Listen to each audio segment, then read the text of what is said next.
Hello guys, जैसे कि आपने थंबनेल पर देखा होगा जेड इंडेक्स जो कि एक सीएसएस का पार्ट है। तो यहाँ पे हम जेड इंडेक्स के बारे में जानने वाले हैं। यकीन मानिए, अगर आप ये वीडियो देख लेते हैं तो आपको कभी भी जेड इंडेक्स के बारे में सर्च करने तक की भी ज़रूरत नहीं पड़ेगी। यहाँ पे हम जेड इंडेक्स का फुली डिटेल जानने वाले हैं। ये क्या होता है, कैसे यूज होता है और ये किस तरह से इसका उपयोग किया जाता है वेबसाइट बनाने में।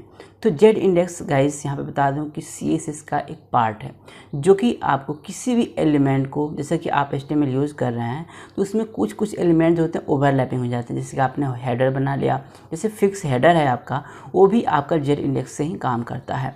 तो यहाँ पे मैं आपको कुछ वेबसाइट का भी एग्जांपल देने वाला हूँ। तो इजीली तरीके से अगर मैं आपको समझाऊँ तो जेड इंडेक्स किसी भी एलिमेंट को एक स्पेसिफिक जगह पे रखने का काम कर देता है, या फिर कोई एलिमेंट एक दूसरे से ओवरलैपिंग हो रहे हैं तो आप उस एलिमेंट को स्पेसिफाई कर सकते हैं, एक अच्छी जगह दे सकते हैं और इजीली उसका अपनी वेबसाइट पे यूज़ करेंगे जेड इंडेक्स का। तो यहाँ पे मैं कुछ वेबसाइट आपको खोल करके दिखाने वाला हूँ। यहाँ पे मैं खोल लेता हूँ आज तक की वेबसाइट।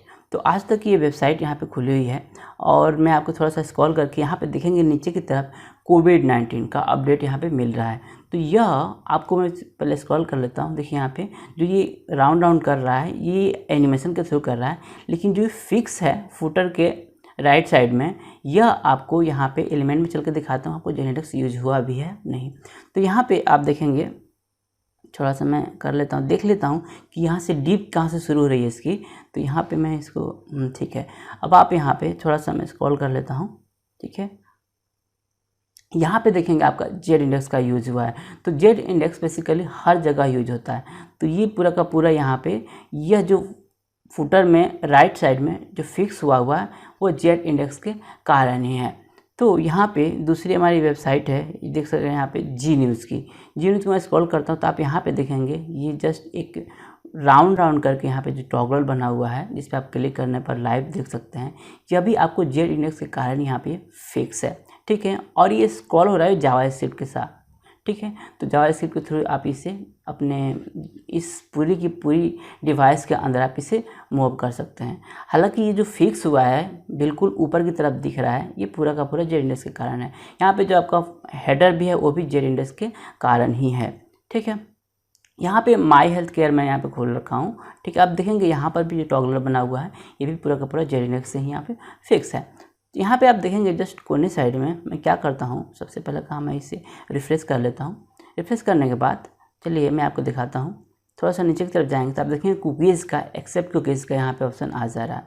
ठीक है, यह आपका फुटर के लेफ्ट कॉर्नर में फिक्स है। ठीक है, ताकि जब भी कोई वेबसाइट खोले आपका यहाँ पे दिखे बिल्कुल टॉप में। देख रहे मैं स्क्रॉल कर रहा हूँ तो कोई भी यहाँ पे जो टेक्स्ट है ओवरलैप नहीं हो रहा है। इससे मैं इसे इंस्पेक्ट करके आपको दिखाता हूँ कि इसका जेड इंडेक्स कैसे काम करता है। ठीक है, तो यहाँ पे मैं जस्ट देख लेता हूँ, ये रहा मेरा जेड इंडेक्स। आप देख रहे हैं यहाँ पे 4type9 यहाँ पे यूज़ हुआ है जेड इंडेक्स को, ताकि काफ़ी ज़्यादा ये ऊपर रहे। आप देख रहे हैं ना, जैसे मैं स्क्रॉल कर रहा हूँ तो पूरा का पूरा एलिमेंट इसके नीचे की तरफ से होके जा रहा है, ना कि ऊपर की तरफ से। ठीक है, तो अब मैं क्या करूँ, यहाँ पे जेड इंडेक्स को हटा देता हूँ। मैंने इसे हटाया तो आप देखेंगे ये जेड इंडेक्स मेरा टेक्स्ट के जस्ट नीचे चली गई। ठीक है, ये पूरा का पूरा टेक्स्ट हमारा ओवरलैप होने लगा। ठीक है, इसे हम ओवरलैपिंग कहते हैं। ठीक है, तो यहाँ पे जो ओवरलैप हो रहा है तो अब इसको सोल्व कैसे करेंगे, तो गाइस एक ही उपाय है, जेड इंडेक्स। ठीक है, तो यहाँ पे मैं इसे ऑन करता हूँ। अब देखेंगे यहाँ पे उभर के आ गया, जैसे मैं ऑफ किया नीचे ऊपर। ठीक है, तो ये ऐसे ही जेड इंडेक्स हमारा काम करता है। ठीक है, जेड इंडेक्स को हम किसी भी एलिमेंट को किसी भी जगह पे रख सकते हैं। ठीक है, और इसे ऊपर की तरफ दिखा सकते हैं। वैसे रखने का काम तो पोजीशन करता है, लेकिन जेड इंडेक्स उसे एक स्पेसिफिक देखता है कि आप यह ऊपर रहो, आप नीचे रहो। ठीक है, ये आप तय कर सकते हैं। यही हम चीज़ें यहाँ पे जानने वाले हैं। ठीक, मैं यहाँ पे आता हूँ अपने डेस्कटॉप पे। डेस्कटॉप पे आने के बाद मैं यहाँ पे क्या करता हूँ, एक फ़ोल्डर बना लेता हूँ, जिस फोल्डर का नाम मैं रख लूँगा जेड इंडेक्स। तो यहाँ पे मैंने फोल्डर ऐड किया और इस फोल्डर को मैं जेड इंडेक्स नाम दे देता हूँ। ठीक है, अब मैं इसे ओपन कर लेता हूँ। फाइल पे आने के बाद मैं यहाँ पे न्यू फाइल ले लेता हूँ। न्यू फाइल लेने के बाद मैं इसे सेव कर लेता हूँ। सेव एक फाइल का नाम दूंगा और उसका एक्सटेंशन जो होगा हमारा HTML होगा। ठीक है, तो यहाँ पे jetindex.html, देन यहाँ पे मैं इसे सेव कर लेता हूँ। सेव करने के बाद यहाँ पे मैं क्या करता हूँ, आप देखेंगे यहाँ पे फाइल आपकी बन गई है HTML की। ठीक है, अब मैं इसे लाइव प्रीव्यू को मैं यहाँ से ऑन कर लूँगा। लाइव प्रीव्यू इसलिए ऑन करूँगा, बार बार मुझे सेव करना आपको दिखाऊँगा तो ये काफ़ी ज़्यादा टाइम कंज्यूम करेगा। तो आप देखेंगे यहाँ पे हमारा लाइव प्रीव्यू ऑन हो चुका है। ये हमारा आइकॉन होता है, बिल्कुल कलर चेंज हो जाता है इसका।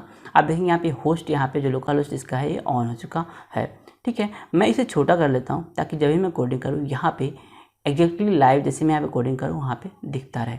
ठीक है, अब मैं यहाँ पे क्या करता हूँ, HTML का जो मेन ढांचा होता है, जो यहाँ पे एलिमेंट होते हैं HTML के सारे यहाँ पे आ गए। HTML, head, Meta tag, title आप देखेंगे यहाँ पे बिल्कुल मैं इसे चेंज कर लेता हूँ जेड इंडेक्स नाम से। अब देखिए यहाँ पे जेड इंडेक्स आ गया मेरा। ठीक है, अब यहाँ पे बॉडी टैग में जाएंगे हम। बॉडी टैग के अंदर हम पूरा का पूरा वो पार्ट हम करेंगे जो हमें यहाँ पे ब्राउज़र पे दिखानी है। तो इसमें मैं एक डिव ले लूँगा। इस डिव के अंदर मैं नाम ले लेता हूँ div1। ठीक है, अब यहाँ पे div1 में लिख लेता हूँ div1। ठीक है, उसके बाद मैं इसके अंदर एक क्लास पुट कर देता हूँ। क्लास पुट करने के लिए यहाँ पे जस्ट आपको काम क्या करना होगा कि जस्ट यहाँ पे क्लास div1 दे दीजिए। आप देखेंगे यहाँ पे div1 मेरा आ गया। आप देखेंगे बिल्कुल लाइव यहाँ पे मेरा काम कर रहा है। ठीक है, मैं इसे 3 टाइम मल्टीपल कर लेता हूँ। इसका div2 रख दूंगा और इसका div3 रख दूंगा। ठीक उसी तरह से हम इसका क्लास भी div1, div2, div3 कर लेंगे। ठीक है, चलते अब यहाँ पे CSS का काम करते हैं। ठीक है, क्योंकि हमारा काम मेन CSS का है। ठीक है, इस CSS के अंदर मैं इसे थोड़ा बड़ा कर लेता हूँ और मैं क्या करता हूँ कि यहाँ पे डॉट दूंगा जो कि हमारा क्लास को रिप्रेजेंट करता है। ठीक है, उसके बाद से div1। ठीक है, अब इसके ऊपर मैं क्लास करूँगा। देन अब हम यहाँ पे क्या करने वाले हैं, यहाँ पे एक बैकग्राउंड कलर ले लेता हूँ। बैकग्राउंड कलर मैं यहाँ पे रेड लूँगा। ठीक है, रेड यहाँ पे लेने के बाद मैं इसमें एक पैडिंग देता हूँ। आप देखेंगे यहाँ पे लाइव बिल्कुल हमारा काम कर रहा है। ठीक है, इसमें कलर वाइट दे देता हूँ और यहाँ पे मैं पैडिंग यूज़ करूँगा। पैडिंग इसका लगभग 50 पिक्सल में दे देता हूँ। ठीक है, उसके बाद मैं यहाँ पे आता हूँ और यहाँ पे मैं विड्थ ले लेता हूँ ताकि विड्थ हमारे एक डिफाइन हो, ताकि मैं जेड इंडेक्स को आपको अच्छी तरह से समझा लूँ। 100 पिक्सल विड्थ ले लिया मैंने। उसके बाद मैं यहाँ पे फॉन्ट का थोड़ा सा बड़ा कर देता हूँ ताकि आपको अच्छे से दिखे। ठीक है, मैं यहाँ पे फॉन्ट को जो साइज़ है यहाँ पे मैं इसे 40 पिक्सल ले लेता हूँ। ठीक है, जो कि आपको काफ़ी ज़्यादा बड़ा फॉन्ट दिखने लगा।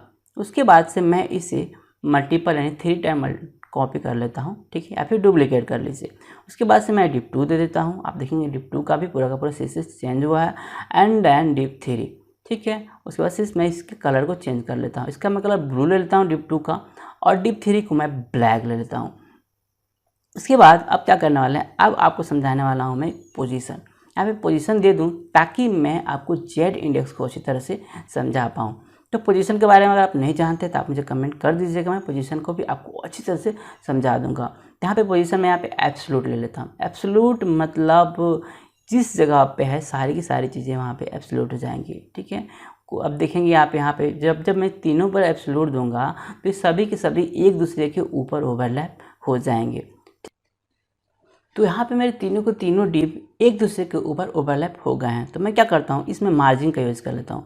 मैं मार्जिन लेफ्ट देता हूँ div3 को। ये क्या होगा कि मार्जिन लेफ्ट यहाँ पे 350 पिक्सल हो जाएगा। ठीक है, यानी 350 पिक्सल।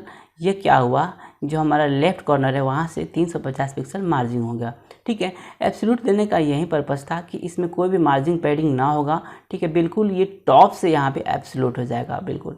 ठीक है, तो अब यहाँ पे मैं क्या करता हूँ, div2 को भी यहाँ पे 250 पिक्सल ले लिया। ठीक है, तो मैं थोड़ा सा कम कर लेता हूँ इसको 150। ठीक है, गुड। एंड देन यहाँ पे मैं क्या करता हूँ कि div3 को भी 300। ठीक है, अभी अच्छी तरह से प्रॉपर हमारा दिखने लगा। अब मैं इस पर जेड इंडेक्स यूज़ करूँगा ताकि आपको अच्छे से यहाँ पे समझ में आएगा। अब मैं चाहता हूँ कि जो मेरा div3 है, div2 पे मैं चाहता हूँ कि ये मेरा बिल्कुल ऊपर की तरफ आ जाए। ठीक है, जो ब्लू कलर है, मैं यहाँ पे जेड इंडेक्स 9 किया तो ये div1 और div3 के बिल्कुल ऊपर आ गया। ठीक है, अब मैं इसे कट करके यहाँ पे कर लेता हूँ पेस्ट। गुड। ठीक है, अब यहाँ पे मैं आता हूँ div3 को मैं चाहता हूँ कि ये ब्लैक कलर है जो बिल्कुल ऊपर आ जाए div1 और div2 के। ठीक है, तो मैं यहाँ पे भी जेड इंडेक्स 9 यूज़ करता हूँ। आप देखेंगे यहाँ पे ब्लैक कलर मेरा ऊपर आ गया। ठीक है, देन यहाँ पे अब div1 है। div1 को मैं चाहूँ ऊपर लाने के लिए तो div1 पे भी मैं जेड इंडेक्स 9 यूज़ कर लूँगा। ठीक है गाइस, 9 क्यों, 9 इसलिए क्योंकि जो लास्ट हमारा पोजीशन है यहाँ पे 9 यूज़ करने के बाद, क्योंकि हमारे जो सबसे ज़्यादा अंक होता है 1 करेंगे तो नीचे की तरफ जाएगा, 9 करेंगे तो ऊपर जाएगा, और भी ज़्यादा 9 करेंगे तो बिल्कुल ही ऊपर की तरफ ही जाएगा। तो यहाँ पे मैं डबल 9 यूज़ इसलिए किया क्योंकि मैं div2 और div3 के ऊपर लाना चाहता था इसे। ठीक है, ओके। एंड देन अब क्या करने वाले हैं, यहाँ पे जस्ट मैं क्या करता हूँ, इसको मैं देता हूँ नेव बार। ठीक है, अब ये नेव बार हमारा क्या होता है, जैसे नेविगेशन होता है किसी वेबसाइट में आपने देखा होगा। ठीक है, सारी वेबसाइट में होती है। ओके, देन इस नेविगेशन को मैं क्या करता हूँ, यहाँ पे आता हूँ, इसकी विड्थ जो है 100% कर देता हूँ। ठीक है, तो इस तरह से आप डिवीज़न को, किसी भी एलिमेंट को आप ऊपर नीचे कर सकते हैं जेड इंडेक्स के थ्रू। अब मैं आपको नेम बार एक वेबसाइट का एक प्रॉपर व्यू दिखाने वाला हूँ किस तरह से काम करता है। ये हमारा नेम हमारा 100% हो गया, लेकिन हमारा जो डिप 2 और डिप 3 कहाँ है गाइस, ये बिल्कुल उसी जगह पे हैं जहाँ पे हमारा पोजीशन एब्सोल्यूट था। ठीक है, यहाँ पे आता हूँ मैं, मार्जिन टॉप करता हूँ मैं यहाँ पे, और जस्ट मैं टॉप से जब देखता हूँ नीचे की तरफ देखेंगे आप यहाँ पे दिखने लगा। ठीक है, क्योंकि इसके अंदर ढका हुआ था, क्योंकि हमारा जेड इंडेक्स जो नेम बार सबसे ज़्यादा था। ठीक है, इसलिए सबसे ऊपर था। ठीक है, अब यहाँ पे डिप 3 को भी मैं नीचे कर लेता हूँ।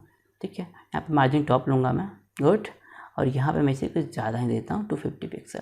ठीक है, अब मैं क्या करता हूँ, इसे थोड़ा सा कम कर लेता हूँ। ठीक है, कम करने के बाद मैं इसे स्क्रॉल कर लेता हूँ। ओके, देखेंगे आप यहाँ पे नेम बार आपका डिप 2 और डिप 3 बिल्कुल आ गया, लेकिन कॉर्नर में जगह छुटा हुआ है, वो क्या है गाइस? जी हाँ, बिल्कुल वो मार्जिन है। ठीक है, क्योंकि वो बॉडी टैग के अंदर ऑलरेडी रहता है। मैं चाहता हूँ कि मार्जिन और पैडिंग जो है ना बिल्कुल जीरो रहे, ताकि हमारा वेबसाइट बिल्कुल रिस्पॉन्सिव ही दिखे। ठीक है, यहाँ पे बॉडी टैग पे मैंने मार्जिन 0 और पैडिंग 0 कर दिया। ठीक है, इसलिए अब मेरा यहाँ पे कॉर्नर पे बिल्कुल कोई भी मार्जिन नहीं डली हुई है। ठीक है, अब मैं नेक्स्ट काम क्या करने वाला हूँ, थोड़ा सा मैं क्या करता हूँ, यहाँ पे आता हूँ और इसकी जो मैं यहाँ पे टेक्स्ट अलाइन में सेंटर कर देता हूँ। ठीक है, सेंटर कर दिया मैंने, गुड, नेम बार मेरा सेंटर में दिखने लगा। अब मैं यहाँ पे 50 की जगह 30 ले लेता हूँ, ताकि अच्छे से मेरा नेविगेशन दिखे, है ना। उसके बाद मैं क्या करता हूँ कि ये मेरा डिप 2 है, मैं चाहता हूँ ये लेफ़्ट की तरफ चला जाए। ठीक है, लेफ़्ट की तरफ भेजने के लिए मैं जो यहाँ पे मार्जिन लेफ़्ट है मैं इसको हटा देता हूँ यहाँ से। ठीक है, और यहाँ पे ओनली यूज़ करूँगा लेफ़्ट 0। गाइस वैसे ऑलरेडी लेफ़्ट 0 ही रहेगा, लेकिन मैं इसे याद दिला देता हूँ कि जब भी किसी कारणवश से क्या होता है कि एलिमेंट कुछ इधर उधर हो तो हमारा लेफ़्ट में ही फिक्स है। अब यहाँ पे राइट 0 करने के लिए जो डिप 3 है उसको मैं राइट में करने वाला हूँ, बिल्कुल डिप 2 के सामने। ठीक है, उसके लिए हम क्या करने वाले हैं, तो सेम यहाँ पे भी हम यहाँ पे मार्जिन लेफ़्ट को हटा देंगे और यहाँ पे राइट 0 करेंगे, यानी राइट से बिल्कुल 0 पिक्सल हो, यानी सटा ही हो। ठीक है, 0 तो कोई होता नहीं है। ठीक है, ये बिल्कुल राइट में चला गया, आप देखेंगे ब्लैक। ठीक है, अब मेरा डिप के सामने नहीं है डिप 2 के, अगर डिप 2 के सामने करूँगा तो डिप 2 की जो मार्जिन टॉप होगी वही हमारा डिप 3 की भी होगी। ठीक है, तो चलिए यहाँ पे हम कर लेते हैं, यहाँ पे आते हैं और यहाँ पे मैं इसे 150 ले लेता हूँ, तो आप देखेंगे एब्सोल्युटली मेरा यहाँ पे 150 यहाँ पे हो गया। ठीक है, तो अब क्या होने वाला है, यहाँ पे जस्ट जो आप देख रहे हैं डिप 3 है। ठीक है, मैं क्या करता हूँ, इसके नीचे एक पैराग्राफ ले लेता हूँ पी टैग, जिसका अंदर हम कुछ टेक्स्ट रख देंगे। तो चलिए मैं यहाँ पे लिख देता हूँ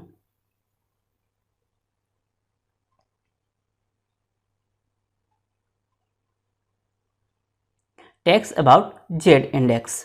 ठीक है, मैं यहाँ पे इसे टाइप करने के बाद आप देखेंगे मेरा यहाँ पे दिख रहा है। ठीक है, थोड़ा सा आप देखेंगे यहाँ पे शैडो की तरह बना हुआ है। ठीक है, मैं इस पर भी कुछ क्लास लगा देता हूँ, क्लास ले लेता हूँ। ठीक है, यहाँ पे क्लास लेने के बाद जस्ट मैं क्या करता हूँ, इस क्लास का एक नाम दे देता हूँ, इसका नाम अबाउट रख देता हूँ। ठीक है, इतना काफ़ी है।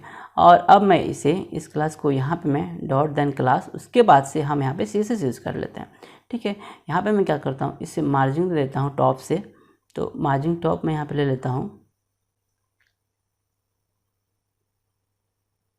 पहले तो हम इसे पोजीशन एब्सोल्यूट देंगे, उसके बाद से हम यहाँ पे आएंगे मार्जिन टॉप यूज़ करेंगे। मार्जिन टॉप यहाँ पे 150 पिक्सल ले लेता हूँ मैं, 150 पिक्सल काफ़ी ज़्यादा यहाँ पे हो जाएगा। जैसे कि आप देखेंगे डिप 2 के ये अंदर आ गया है। वैसे मैं आपको दिखाता हूँ, जैसे मैं यहाँ पे होल्ड करूँगा, आप देखेंगे यहाँ पे शैडो दिख रहा है। ठीक है, यहाँ पे कुछ है।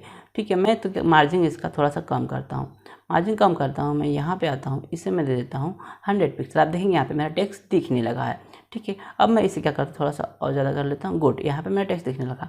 अब मैं टेक्स्ट को काफ़ी मल्टीपल टाइम इसे डुप्लीकेट कर देता हूँ। चलिए मैं यहाँ पे कर लेता हूँ, ताकि आपको अच्छी तरह से मैं समझाऊँगा। ठीक है, अब आप टेक्स्ट समझ लीजिए, यह आपका सारे के सारे एलिमेंट के पार्ट हो गए। ठीक है,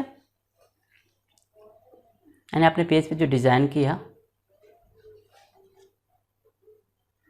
तो आप देखेंगे मैं इसे स्क्रॉल कर रहा हूँ, तो आप देखेंगे यहाँ पे ये साथ ही साथ पूरे के पूरे एलिमेंट स्क्रॉल हो रहे हैं। डिप 2, नेम बार, डिप 3, सब के सब, यहाँ तक कि टेक्स्ट भी इसके साथ हो रहा है। अब मैं चाहता हूँ नेम बार बिल्कुल स्क्रॉल ना हो, तो यहाँ पे आएंगे हम इसकी पोजीशन में।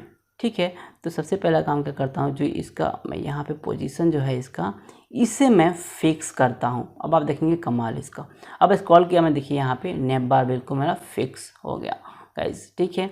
अब आप देखेंगे ये दोनों डिप 2 डिप 3 इसके साथ ही स्क्रॉल हो रहा है, लेकिन कैसे हो रहा है, एक नीचे की तरफ हो रहा है, बिल्कुल ऊपर ओवरलैपिंग नहीं हो रहा है। अगर मैं नेप बार में जेड नहीं किया होता तो यही होता। अब डिप 2 को मैं यहाँ पे फिक्स करता हूँ। अब मैं स्क्रॉल करूँगा, आप देखेंगे डिप 2 और नेप बार बिल्कुल फिक्स हैं हमारे विंडो पे, ठीक है।